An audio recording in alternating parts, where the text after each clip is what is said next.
Video opens with dramatic, epic music and fast-paced visuals of medieval art, maps, and battle reenactments.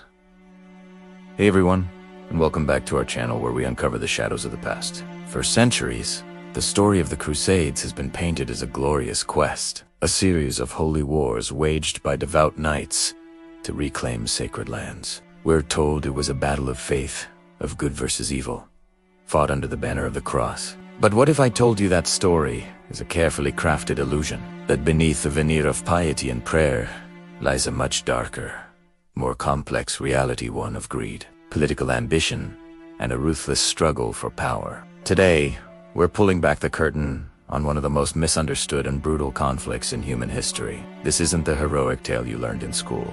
This is the chilling, untold truth of the Crusades. So, what really sparked these centuries of conflict? In 1095, Pope Urban II delivered a sermon that would set the world on fire. He called upon the knights of Christendom to march east, promising forgiveness of sins for all who joined. On the surface, it was a response to a plea for help from the Byzantine emperor against advancing armies. But the Pope had his own agenda. Europe was fractured, plagued by infighting among ambitious lords.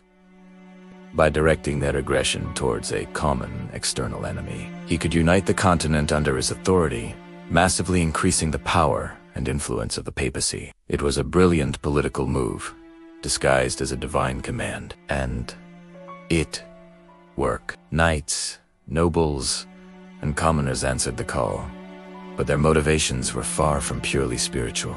For the landless younger sons of nobility, the Crusades offered a golden opportunity. The laws of inheritance meant they had no hope of owning land in Europe. But the East, it was a vast, wealthy territory ripe for conquest. They weren't just marching for God. They were marching for gold, for titles, for their own kingdoms.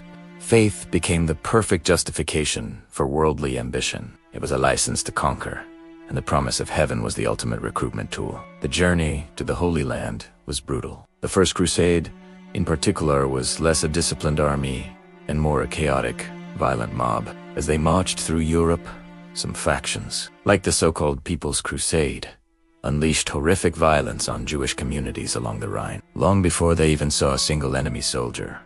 These were not holy warriors. They were opportunists and zealots who saw a chance for plunder and violence, cloaked in religious fervor. The innocent were the first to suffer, their lives and property destroyed in the name of a distant holy war. When the main Crusader armies finally reached the Middle East, the clashes were savage. The siege of Jerusalem in 1099 is a horrifying example. After breaching the city walls, the Crusaders engaged in a city-wide massacre. Eyewitness accounts, even from the Crusaders themselves, describe wading through streets flowing with blood. They killed men, women, and children, Muslims and Jews alike, in a frenzy of violence that starkly contrasted with their supposed holy mission. This wasn't just a battle.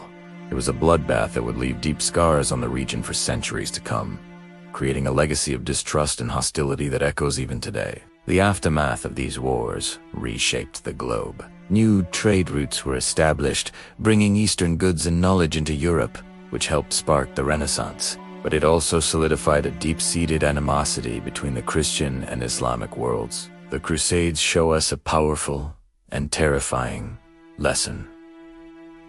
How Islamic faith can be twisted into a weapon of war, and how holy words can be used to mask the darkest of human desires for power, land, and control. The next time you hear about a holy war, remember the true story of the Crusades. Thank you so much for joining us on this journey into history's darker side. What do you think is the most misunderstood aspect of the Crusades? Let me know in the comments below. And if you have a story you want us to investigate, just comment with your request, and we might feature it in our next video. Don't forget to like this video and subscribe so you never miss an episode. Until next time, stay curious.